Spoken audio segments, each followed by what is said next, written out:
Hey, everybody, welcome back to the Vegans Explore podcast. I am Sean A. Russell, founder of Vegans Explore, and today we have a returning champion coming on the show. A lot has changed since he's been on this network, and we're so excited to get into it.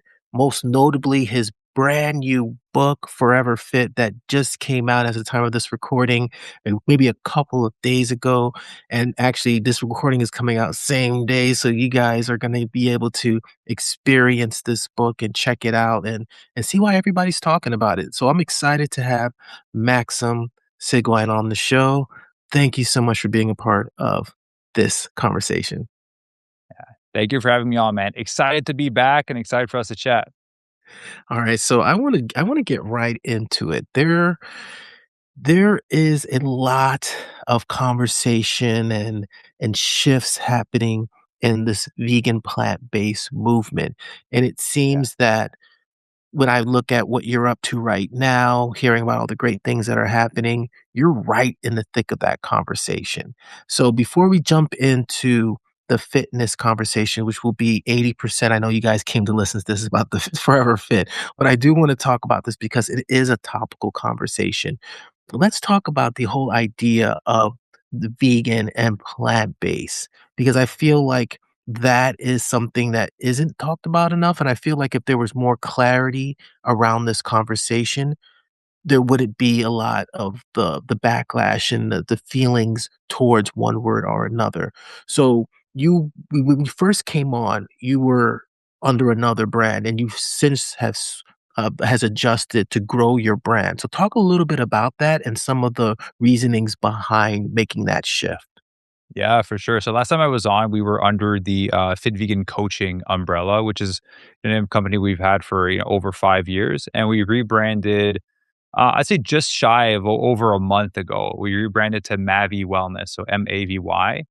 Um, One of the reasons, I'll be honest with you, like I wanted to rebrand maybe 2 years ago because I can sense that people had an apprehension to working with us because of the word vegan.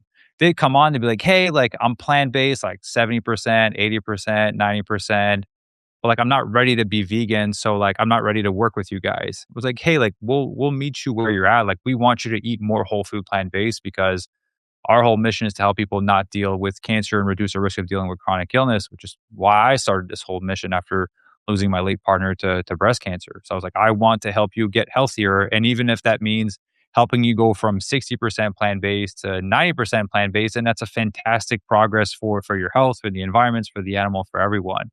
So 2 years ago, as we were building and like I was starting to feel the limitations of it, I was starting to feel limitations in the referrals of our members because our members love their program and they're telling everyone around them about it. And their friends were again interested or plain curious, but were not vegan like their friend. And they're like, yeah, no, I can't do this thing. I don't associate myself or I don't see myself as someone that's vegan.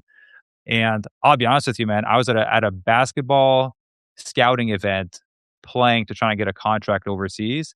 And I got hit in the head and I got a concussion. And Mm, that concussion knocked all the fear out of me.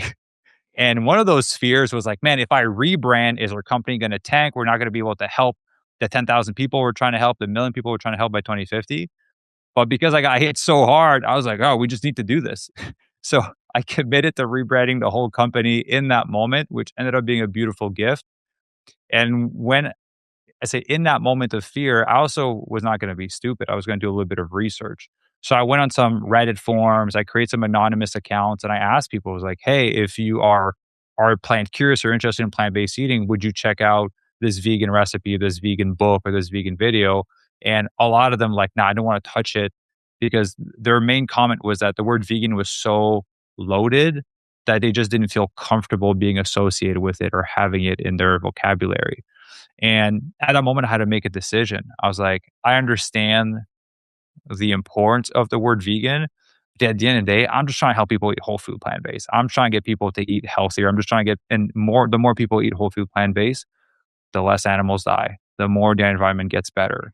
So then I had a decision to make of like, do I stay attached to that one word that is currently limiting the impact I can have? Or do I just rebrand to another name, but keep everything whole food plant based and mm, be able to have a broader impact? And my hope was that by rebranding, we would kind of expand the amount of people that wanted to work with us. And in the past, 5 weeks ish, there's tons of people that have been like, I've been following you for years. I was interested in plant based. I didn't want to be vegan, but now that you rebranded, like I'm okay with it. So we've Mhm. had people sitting on the sideline just waiting for me to use a different name to kind of come and work with us. And in coming for the name, like my wife and I, we always called ourselves Team Mavi because my name is Maxim and her name is Ivy. So we just Mm. kind of made up our own team when we worked on projects together or did things throughout life and in our marriage. So we decided to just call the company MAVY Wellness. And that was the reasoning as to why we changed the brand, over a month ago. And I think I'm glad you shared that with us because I feel like this movement, I'm looking at it from a 100-foot view down. And I've had the good fortune of being in this community for over 10 years now, actively involved in the community, speaking to hundreds of people, working with multiple organizations. And I feel like there's a room for different approaches. And I feel like the mission is the same, but the way we do it, I feel like our attachment to doing things a certain way can also become our downfall. I mean, as long as it's aligned, the missions are aligned, of course. There's a whole Yeah. conversation of, restaurants bringing in meat and things of that nature. I don't think that's not the conversation we're having right here. We're talking about how to be the most impactful and how to reach the most people. Tell me that goal again. I love your mission. With 20 by 2050, you want to do what now? Yeah, so and I created that after my late partner passed away in her honor, which was to serve 10,000 people to get lean, thrive, and reduce their risk of dealing with chronic illness by 2033 and 1 million by 2050. And I redid my math yesterday, and we're just over 2,300 people. So we're almost 25% of the way there, 6 years into this whole journey. Wow, and I think that's important to have that goal, that aspirational goal. In your case, you're on track to it, but just to have like that North Star to anchor yourself into why you're doing it. And I feel like that's also the downfall for a lot of people when they decide to go vegan or adopt a plant-based lifestyle, which I'm pretty sure we're going to talk about in a little bit. So thank you for sharing that. I wanted to make sure we just got that off the ground because Yeah, there's probably people questioning like, why did he move away from sexy fit and move to this? I feel like your explanation makes complete sense, and I'm excited for the progress and the growth that you're seeing right now. You're traveling the world, you're a jet setter, you're doing all these amazing things to spread awareness for healthy living. So, with that thank you. being said, let's transition into Forever Fit. Let's transition into this new book. Could you hold it up one more time for everybody just so they Yeah. can see it? Little solo shot for that, that Nice. hero shot we have here for Forever Fit. So tell us a little bit, like, I love to pull little clips. I'm doing a little inside baseball right now for our listeners. I like to pull little clips that I can put up on social media. So this is that social media 30-second clip, and then we'll Let's dive a do little it. bit deeper of what is Forever Fit. Yeah, Forever Fit is a sustainable blueprint to being able to improve your body composition on a whole food plant based lifestyle, regardless of your age. We have members that are in their 30s, 40s, and our oldest member is 87 years old now. So it's a way of being able to transform in a sustainable manner that will allow you to be forever fit. And that simply means that whenever life does throw you a curveball and you're having to deal with challenges like caring for a family member or a parent, that you do have the tools to remain as fit as possible and get back at it whenever that moment is done. And so that the pressure is off. Like, we're done with that. So we can sink into it a little bit more. So what prompted you to write this book? Yeah, honestly, it was everything was tied to the mission. Like I could tell that at the pace that we were going with working with people one on one, 10,000 would be a challenge to hit, but we might be able to do it. And that 10,000 by 2033 was never really the concern for me. To me, it was a million by 2050. Because once I get to 10,000, that is 5% of the way to my goal to 1 million people. And so, how I count a life impacted is not by a subscriber on YouTube or a newsletter subscriber or follower or whatever. It's people that got access to all the information we provide inside of our coaching program. So, the only way to track that previously was the people that we work with one on one. But then again, I could see the trend, like that's going to be a lot of people to work with. And so like, how can I make all of the information that we provide to our members easily accessible to the masses? And then a book just made the most sense because, you can read it, you can have a Kindle. I don't have an audio version yet, but eventually you'll be able to listen to it. And again, it's just 20 bucks.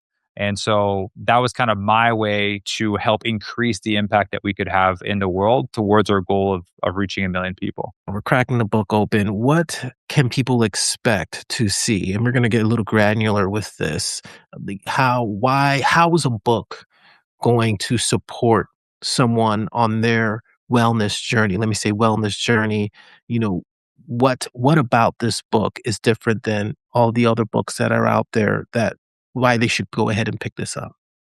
Yeah, great question. I'll be honest, there are probably some other good books out there. I haven't read all of them, but I'm sure there's some good ones out there. This is just, we've worked one on one with nearly 1,200 people, and when you work with that many people, there's patterns that emerge, there's systems that that are work that are replicable, and that's what we put into the book. This is not just like some theoretical thing of like, oh, if you do this, you might transform. Like, well, this is work for 1,200 plus, 1,200 people. So one of the main things in the book when you crack it open, obviously, there's some awesome stories from our members, and the reason that we put those into the book is because I think like a lot of people that struggle with their health or their weight and their fitness, they feel like they are some type of unique case that they can't be healthy or they can't lose weight or they can't build muscle. And we have such a wide variety of range of stories in the book to illustrate many different situations that people have been in. And my hope is that you read a story of someone that is in the same position as you or in a worse position than you are that was able to get out of it and to use that as inspiration to know that like, hey, this is possible. If this person did it, they're just like me, or oh man, they were in a worse position than me, and I can actually do it. So there's that component, but a big component of the book is based around mindset and psychology. Because I Mm. always tell our members before they start working with us, I can give you the best workout program in the world. I can give you the best meal plan in the world. If you don't do anything with it, you're not going to transform. You're not going to get fitter. You're not going to get healthier. You're not going to get leaner. So there actually needs to be some implementation. And where most people struggle is with what's in between their 2 years.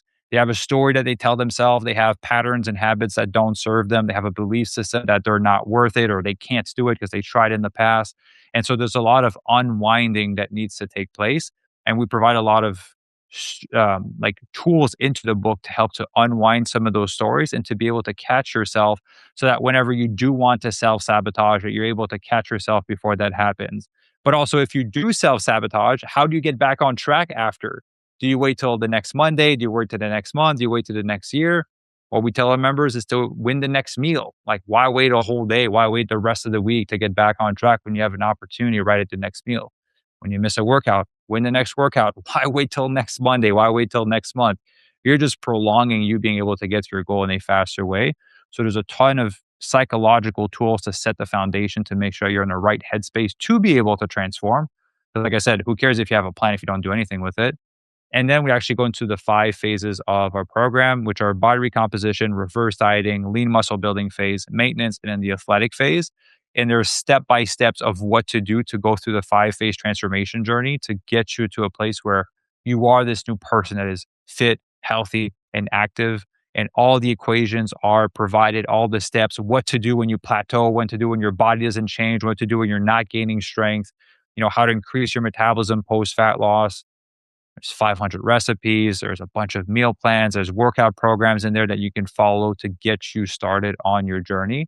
And so it's like a guide, like a manual to follow through and implement as you go along. So you mentioned stories that you have in there illustrating their journey, what they've gone through, so we can connect and relate with them. What's your Yeah. story when it comes to wellness and fitness? What did you go through any particular hurdles to get to this point?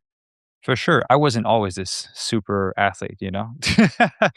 So, um, uh, man, I'll put it in a nutshell to kind of skim through the fitness story. But like, I grew up skinny fat. I was 6'4" when I was like 13 years old. So I was shaped like a spaghetti noodle. I was so skinny, but I had no muscle tone and had like little man boobs because I was so skinny fat.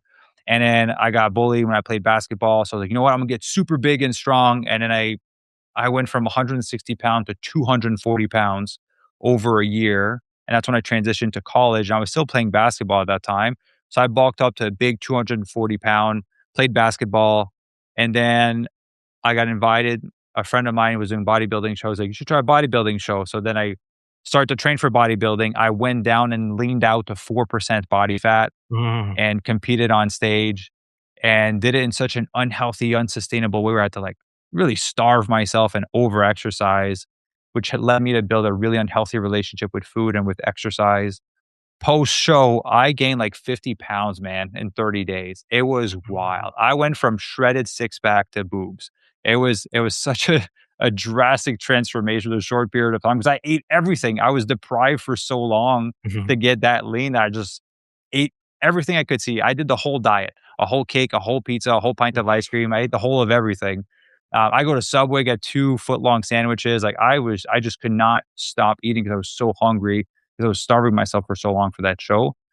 And then honestly, man, I was pretty chunky for a little bit of time because like every time I tell myself, okay, on Monday, I'm going to start. Like, I'm like everyone else. I was like, on Monday, I'm going to eat healthy. So the weekend before, I was like, I'm going to eat all the freaking cookies, pizza, and ice cream I want because on Monday, I'm going to be good. And on Monday, I'd start. And because I had such an unhealthy blueprint for how to do this, which was severely starve myself and overexercise, I'd last like 3, 4 days before my cravings were so strong that I go and I eat something I wasn't supposed to. And then I'd beat myself up because I ate like a cookie or a tablespoon of peanut butter, and then I go order an extra large pizza. I'm like, well, I messed up mm, already. Might as well continue eating. And then I tell myself next Monday I'm gonna start again. But the weekend before, I ate all the pizzas, cookies, and ice cream. So I just kept getting fatter and fatter as time mm, progressed because I was waiting for next Monday until eventually I was introduced to the concept of if it fits your macro. I was watching YouTube one day, and it was basically if you can eat whatever you want as long as you hit your calories and your protein and your macros, you're gonna get lean. So like, you know what? I can do that. So I ate cookies, ice cream, pizzas, Pop Tarts, like drink a ton of protein shakes, hit my protein. But I tracked my macros and my calories and I got lean. I got a six pack for the first time mm, in many years, eating complete junk food. So now my face was covered with pimple. My digestion was terrible. I had no energy. I felt like absolute crap during that time. mm, Um, but I was able to get lean. So then I was like, you know what? Let me just eat healthy food so I feel better, but keep the principle the same. And yeah, along that journey, I had become, I forgot, I've been vegan for over 11 years. So along that journey, I became vegan. So when I'm saying like pizza and ice cream, those are like vegan pizza and ice cream and things. Um, but then I got lean, ate healthier, and then I bulked up again. And I got recruited for high fashion modeling and I got a contract in Milan, Italy. And then I had to lose a bunch of weight to get to that. So I went down to 160 pounds at 6'4", which is mm. really skinny to be able to walk the runways in Milan and work in that industry. Came out of that because it was toxic after 2, 3 years. There's too much like, I don't do drugs, but there's too much drugs involved. And yeah, when you're on the international stage, it's pretty nasty. And then met my late partner. She gets diagnosed with cancer. I take care of her for several years. So fitness is kind of like a hit and miss, but still whole food plant based. And at one point, I was like, you know what? I'm gonna raise money for her and other cancer patients. So I'm like, I'm gonna bike from Vancouver, Canada to San Francisco, California. Wow. I had no cycling training, nothing. I got a bike, I got sponsors. I left like 2, 3 weeks after. It took me 22 days of cycling every single day to get down there. When I came back, I was like, cool, I need something harder. And I learned about Ironman races. I didn't know what they were, but they sounded badass. So then I was like, I'm gonna do a half Ironman. And then I hired a coach and he was like, you're crazy. Probably just try like a smaller distance triathlon before. So I did one. I got hooked. I've done probably like 15 of them with 3 half Ironmans since that point. And then just got back to kind of regular fitness. Like she passed away. I moved to Mexico, traveled around, came to LA, met my now wife. And I got back into serious basketball training maybe like a year and a half ago to trying to get a contract overseas for fun. That's my fitness journey. Wow. That I'm like watching it like, ooh, like listening to I've you. been every shape and size, man. That's wow. Wow, wow, wow, wow. So you not so what you're pretty much saying to me is that you've experienced this. You're not just talking about it theoretically.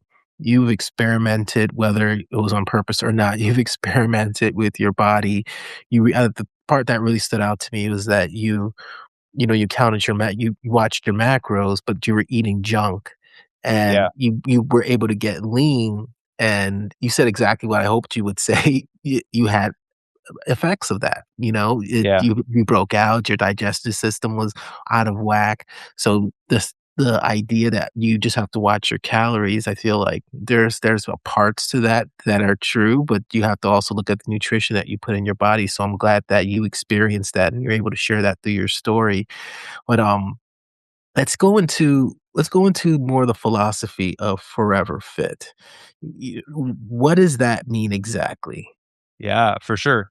I'll just add one story to the whole story of fitness. The When I discovered if it fits your macro, I was driving my little Honda Civic, and I was going to the gym because I was still training. And the pivotal moment for me, man, is I was driving and I hit a speed bump.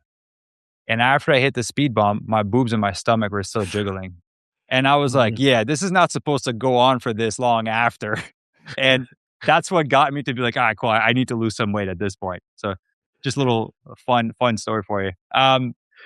So the philosophy behind Forever Fit. So I think there's two things, right? Forever and then Forever Fit and then fit in of itself.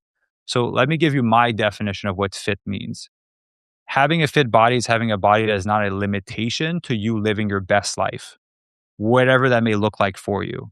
So if you meet someone that's really in a stage of their life where they love to run marathons, cool. That's what fit means for them in this period of their life. I have clients that are, in their 60s and their goal is like they want to train 3 times a week, not wake up in pain. They want to be able to hike with their grandkids and play pickleball with their friends and be able to beat their friends. That's what fit means to them.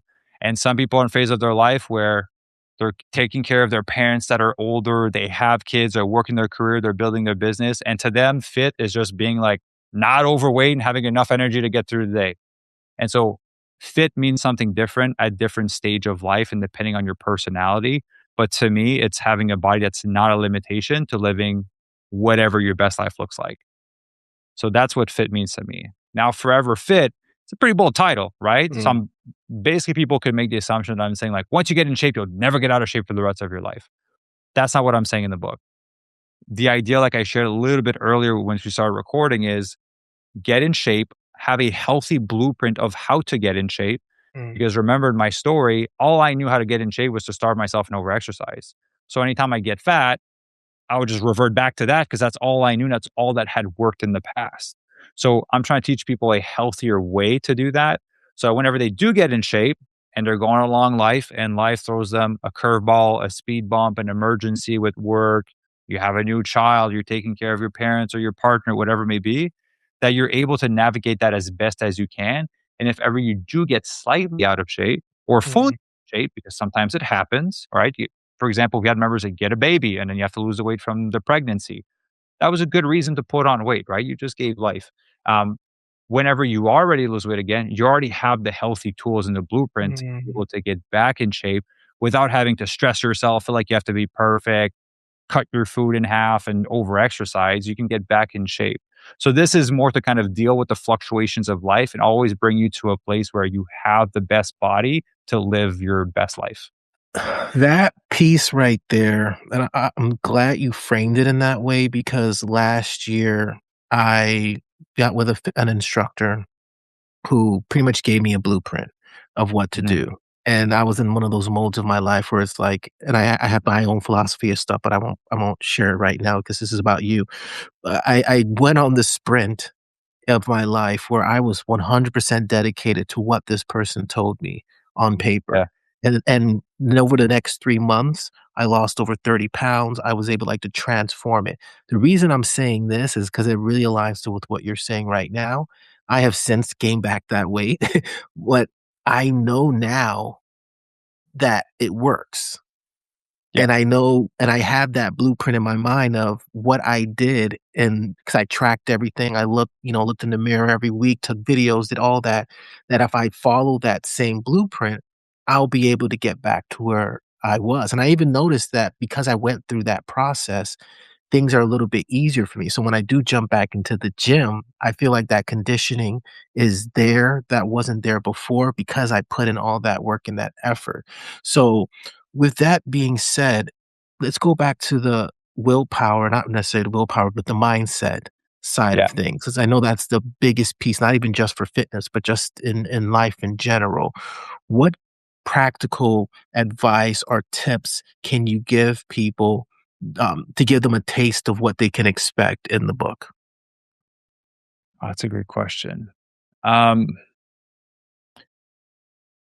Practical advice for it. Honestly, I would tell people, and it's gonna be like an indirect answer, but as long as you're committed to improving, you'll be fine. And as long as you're willing to be adaptable, which kind of comes with like a commitment to willing to improve. And I said in the book, there's a lot of sayings or framework on like, win the next meal, win the next workout, consistency compounds. There's all these different illustrations to demonstrate like the basic principles of transforming over an extended period of time versus kind of rushing into something that's not going to be sustainable.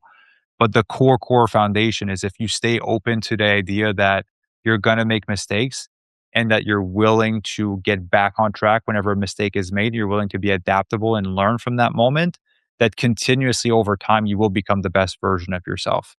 Like that applies to relationship, it applies to business, it applies to podcasting, it applies to fitness, and it applies to your health. If you're too afraid to fail or too committed to a certain path that isn't working, then that's how people get stuck and people never Mm. make progress.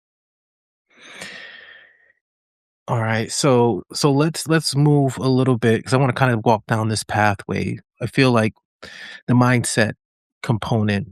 I think even if you aren't quite there yet in moving forward, I feel like we understand at some sort of level that that's an important component and that we get Yeah. to wrap our hands around it. And it's established that that's a huge component of what Forever Fit is about. For me personally, I understand that part. What I'm coming up against is the excuses that I'm making, in terms of I don't really wanna cook, as at the end of the day, I'm in meetings after meetings, I'm doing this, I'm doing that, I just want something quick to eat, and that's been Mhm. my biggest issue. When I did my journey last year, I was in a different setup, I had all the things, the tools, everything that I needed, I'm in a different situation right now, so it's like I'm just grabbing things that aren't super unhealthy, obviously everything plant-based. What would you say to that? If you had a client that came to you and was like, "You know what? I wanna do this. I'm committed, but I just don't feel like cooking anything or preparing my foods. I just wanna be able to go out and grab something." Yeah, for sure. I would say a few things. I'll be more direct and like sugarcoating. So you said the word "I'm committed," but there would be no but to commitment, right? So to a certain Mm, there is commitment. I won't say there's not commitment, maybe not a full commitment to the thing. So to me, like eating healthy and exercise are just symptoms of the real goal that people have. Like who cares if you're 20, 30 pounds lighter? You want to be 20, 30 pounds lighter because you feel darn good in your body and you feel more confident and you just have more energy every day. You have that strength. You know how it is. You've been in shape. Like you feel that strength. You're like, this is awesome. I like feeling this way. Like that's why people want to be leaner. That's why people want to be fitter. It's never for a number. So I think people need to understand that they can use goals and time frames as two psychological tools to provoke action. So when I talk to people and they come in the program, they say, I want to lose, for example, let's say I want to lose 15 pounds and I can see their stats and I know that they have more than 15 pounds to lose, but I'm not going to tell them that they have more than 15 pounds to lose. I'm going to tell them like, hey, what people usually do is they give me a fake number up front because they feel like that's a number that's safe. It's a number that they know that they can hit and that they kind of feel confident they'll be able to hit. And they're like, yeah, that's kind of how I feel about it. I was like, cool. So like, what's the number that's going to make you feel like you're a complete different person that's actually going to change your life? Like just no limits. You're going to be able to hit 100%. Like, what's that number? And I was like, man, if I was 35 pounds lighter, like I'd be able to run half marathons again. Like we've had people say like, I can like be naked in front of my wife and not feel insecure. Like we have people say a lot of things, questions. Um, but like, what's the real number? Like, what's the real goal that gets you excited? Because people always set safe goals and then they wonder why they're not motivated towards them. Like, I'm not trying to be lean and fit to be lean and fit. I'm trying to be lean and fit so I can dunk on people and like be good at basketball. That excites me way more than a number on the scale. So what is that Mhm. for that person? What is that for you? So one is creating a goal that is big enough and that is true enough that gets you excited to want to work towards it. That's one thing. The other thing is, let's just say that it is, we'll describe your example, lose 30 pounds because you really want to, hike Kilimanjaro. You really want to run this race or be a certain way because you want to do a photo shoot because you got invited to be on a magazine or whatever it may be, like a goal that really gets you fired up. And now let's just say I tell you, you have 1 year to use that goal, to hit that goal, right? So think about how your head is thinking right now about hitting this in 1 year, the types of action and the types of person you would have to be and how much your lifestyle would have to change for you to hit 30 pounds in a year. Like, let's be honest, 30 pounds in a year is pretty darn easy. Um, because you did in 30 days and in 90 days, sorry. Mhm. Now, if I tell you you got to do it in 6 months, I don't know for you, but a little gear that kicks up is like, ooh, 6 months. All right, well, I'll probably have to be more intense on this. I'll probably really have to cut this. Now, if I tell you you got to do it in 3 months, you're like, oh shit, I really got to be on my stuff to be able to reach that goal, right? And Mhm. the thing is, the brain will always find ways. And so I think a lot of people will like stretch the timeline. Like again, sustainability, it's like who cares how long it takes you to reach the goal? Because at the end of the day, it's you being in that position that matters most and how long it took you to get there. But you can use goal to incentivize yourself to take bigger levels of action and have higher levels of commitment. And I think people don't use exciting goals and a psychological tool as time wisely enough to get themselves fired up about reaching to the thing. Like, man, I had an example, like 10,000 people by 2033 and a million by 2050. How hard it is to write a freaking book. This was so stressful. But I only Mhm. did it because I gave myself 12 months. I didn't give myself 5 years. I was like, 12 months, it has to be out. And I respected that time frame. But it was stressful. But I was like, hey, what high level of action do I need to do to get this thing done in 12 months? But it was something that excited me because I knew that would get me towards my goal of 10,000 people and a million people. So that's kind of my little rant. But that's basically like my answer to you is use exciting goal setting and time as a psychological tool to induce higher levels of action. And that makes total sense because what I had going for me last time was it was part of my system. It was like I was doing it to prove a point that Yeah. if I followed my system, it would work. So that was that motivation. Right now, my mind is other places. It's I don't have that same my motivation is in other areas where if I had that same mindset, and I can shift myself into that mindset. But if I had that same mindset, I would be able to say, okay, I get to cook. I get to prepare my foods. I get to follow the same blueprint because I have this timeline that I set for myself. So I guess it's just me putting myself in that mindset of like, okay, what is that bigger thing other than me trying to lose 30 pounds? What's the why behind that? And I can easily come up with things for that with what's going on in my life. So thank you for that because it always goes back to that why, which just sounds like which was Yeah. the topic sentence of what you were talking about. But also understanding that, like, hey, maybe you're in a phase right now where you're in your company, you're hiring a bunch of people, and it just requires a different level of commitment from yourself. And cool, who cares if you're not 30 pounds lighter, but if you could be, 15 pounds lighter, and that's like good enough for like kind of what your best life looks like right now while you're doing all these things and you get through this busy period, then that's fantastic. Once you get through this period, like, go and lose Mhm. the other 5 or 10 pounds after that. Like, man, I'll be honest, like I've been in and out of shape multiple times throughout my whole career as I've shared my story with you. But at the end of the day, like as you progress, you refine your own personal system for like what's the standard of what you want to tolerate on the high end and on the low end.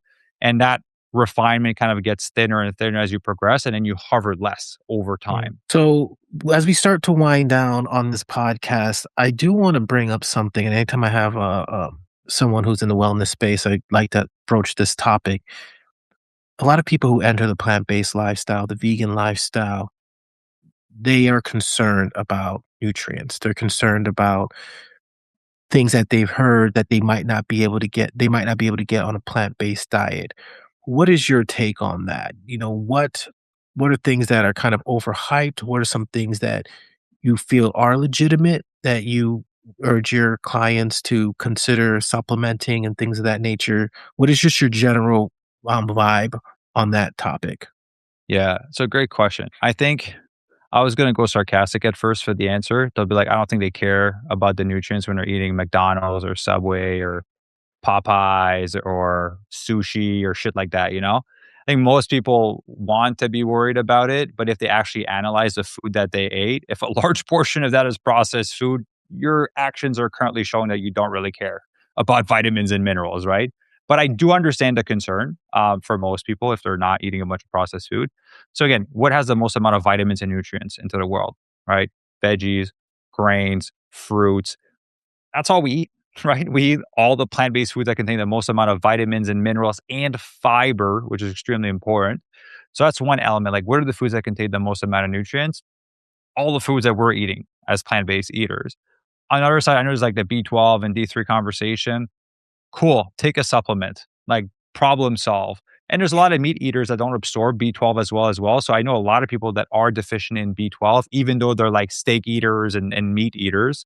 So you're not protected from that, even though you eat animal products. Like some people still need to supplement. So you'll do pay like $5 and get B12 and D3. But we do encourage our members to do when they work with us is depending on our package, like we have blood work included, so some people will get their blood work or they do blood work with our doctors that we have on staff. And then that's when we identify if there's any deficiencies. And then that's going to kind of determine what supplements they should take.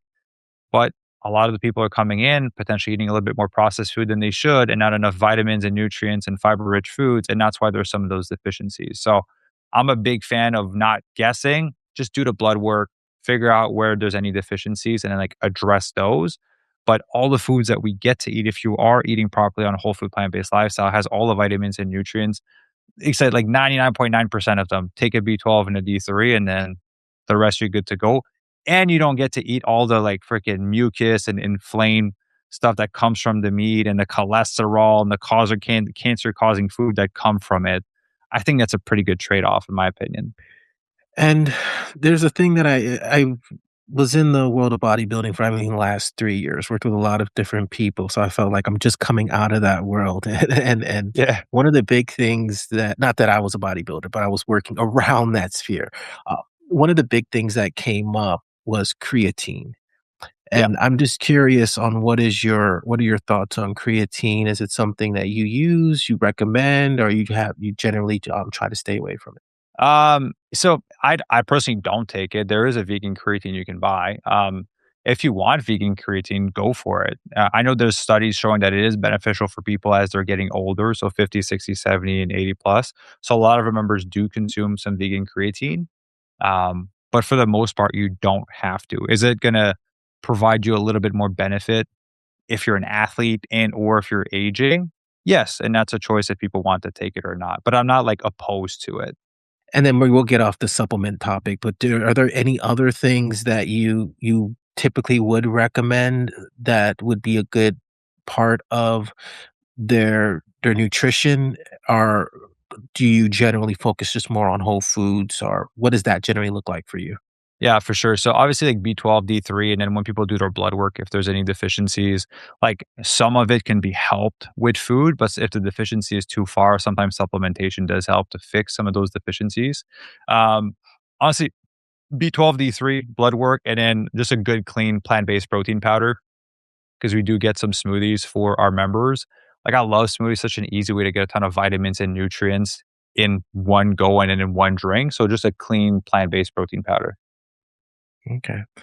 Once again, as we wind down, what are some things that maybe we didn't cover that you definitely would love our listeners, our viewers to know about Forever Fit and just your general framework that you've created over the last couple of years? Yeah. So I think we covered a lot, to be honest with you.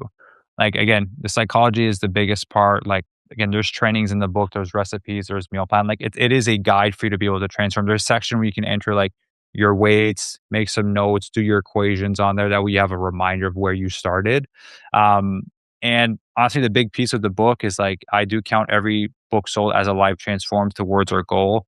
We do donate to cancer patients every single month to help support them on their with their medical bills, with buying food, because a lot of them aren't working because they're dealing with cancer. And I am working on, setting up a foundation of some sort in the end of 2026, maybe like Q4. So we do have plans of that and opening up a program specifically for cancer patients so that we can work with them directly. So I'm very excited for that project. That's really close to my heart. But yeah, ultimately, like if you want to learn how to fuel yourself properly on a whole food plant based lifestyle, you want to learn how to exercise safely and effectively, and you're always wondering like, how do I put all this information that I'm hearing from all the podcasts and the news article and all the posts into something that's actually going to work, that's been proven nearly 1,200 times? That's what the book is for. We're just removing all the guessing for people. And where can people find more information about the book, about your program? How can they find you after listening to this podcast? Yeah, so for the book, there's 2 places. You can go to foreverfitbook.com, but honestly, when you click on the link, it'll just bring you to Amazon. So if you go on any Amazon in your country and you type Forever Fit Book, we should show up if we did a good job at the top, which I'm glad to say we've already hit number 1 bestseller in 4 categories since Monday. So it's very exciting. So I'm grateful for all the support. So you go on Amazon for our coaching program, just head over to mavywellness.com, MAVY wellness.com. And if you want to work with us, you got to book a call with our team just because we do have doctors on staff. So we want to make sure that you're in a healthy position to be able to start an exercise program and to make sure that we're a good fit just culturally as well. Because, sometimes people say they want to change, but they're not really ready to change. And it ends up being more of a headache than anything else. So it's a filtration system on both sides. You see if we like us and we see if we can help you. And then the last thing that we love to do on this podcast, it's called a moment from the heart. We like to give our guests the opportunity to close out our show, to have the last word. And this is just something that you want our listeners, our viewers to take away as they go on to their day. So as soon as you see yourself full screen, the floor is yours. And thank you so much. And I just want to let all of our listeners know we are a daily podcast. So you can check us out at vegansexplore.com/podcast to listen to all of the episodes. This is episode 91. We started November 1st, 2025. Our goal is to do a podcast every single day until November 1st, 2026 to show our commitment to this vegan movement, tell the stories that aren't being told, and to celebrate every single win. So thank you so much for being on our show, and the floor is yours. Well, first of all, thank you very much for having me on, man. I really appreciate it. I hope the audience got value out of it. I'll end it the way that I end all my training sessions with my members. Everything I shared with you today is absolutely worthless, and none of it is going to transform your life unless you do something with the information, right? It's just going to be cool stuff that that you can tell your friend and sound super smart, but it's not going to change your health. It's not going to change your body, and it's not going to change your level of fitness. So I invite you to pick one thing from this conversation today and take action on it today, whether that is just drinking more water, going for a walk, getting a gym membership, making a healthier dinner tonight, committing to booking a call with our team, buying the book, going down right now and doing 5 push-ups or 5 squats. Take some type of action to move you forward from the things that you've learned today. And thank you very much, everyone, for listening.